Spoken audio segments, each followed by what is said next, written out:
হয়ে যাবে। রেসিপি হলো এখন শুটকি বোনা, হিতল ভর্তা বা শুটকি বোনা। দেখেন আপনারা দেখতে দেখেন, তেল গরম করে মধ্যে দিবে হিতল বা শুটকি ভর্তা। আপনারা দেখতে দেখেন হিতল গুলো দিচ্ছে, হিতল গুলো তেল দিয়ে সুন্দর মতো কষে ভেজে নিবে। সুন্দর মতো মসমস করে শুটকি গুলো ভেজে নিচ্ছে।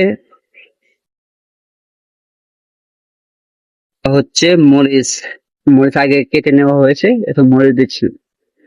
মরিচ গুলা শুটকির সাথে ভেজে নেওয়া হবে। এখন দেওয়া হচ্ছে পেঁয়াজ রসুন সব একসাথে দিয়ে এগুলো সব সুন্দর মতো ভেজে নিতে হবে। ভেজে নিতে পরিমাপ মতো লবণ দেওয়া হচ্ছে। বাদে দেওয়া হবে হলুদের গুঁড়া, আপনার পরিমাপ মতো দেবেন হলুদের গুঁড়া।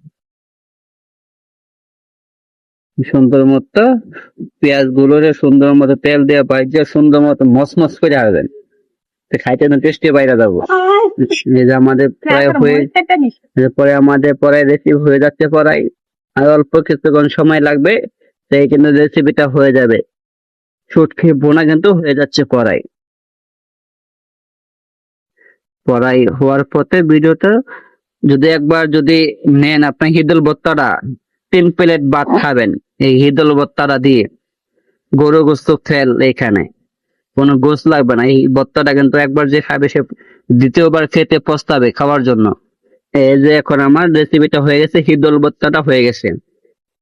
খাইয়ে দেখবেন কত টেস্ট। যদি ভিডিওটা ভালো লাগে অবশ্যই লাইক কমেন্ট শেয়ার করে দেবেন, অন্যজনকে দেখার সুযোগ করে দেবেন। সামনে থেকে রেসিপির আরো নতুন নতুন রেসিপির ভিডিও আসবে। সবসময় পাশে থাকুন, লাইক কমেন্ট শেয়ার করে সবসময় পাশে থাকুন, যুক্ত হয়ে থাকুন। ধন্যবাদ সবাইকে ভিডিওটা দেখার জন্য।